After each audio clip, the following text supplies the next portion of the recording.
युरोपको सानो टापु राष्ट्र माल्टाले ट्राफिक जाम र वातावरणीय प्रदूषण घटाउने उद्देश्यले ड्राइभिङ लाइसेन्स सरेन्डर स्किम 2026 सुरु गर्ने घोषणा गरेको छ। जनवरी 2026 देखि लागू हुने यस योजना अन्तर्गत योग्य नागरिकले आफ्नो ड्राइभिङ लाइसेन्स 5 वर्षका लागि त्यागेमा उल्लेखनीय आर्थिक प्रोत्साहन पाउनेछन्।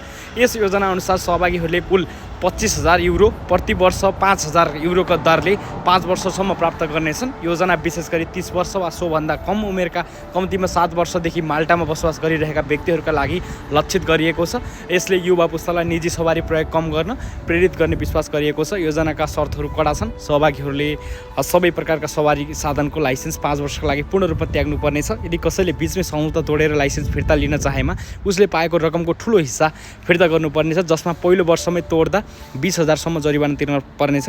आवेदन प्रक्रिया 30 जुन 2026 सम्म खुल्ला रहनेछ र फर्स्ट कम फर्स्ट सर्भ आधारमा छनौट गरिनेछ।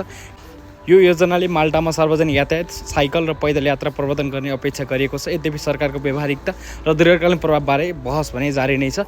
तपाईँले यो समाचार कस्तो लाग्यो माल्टामा हुने साथीहरूलाई सेयर गर्नुहोला।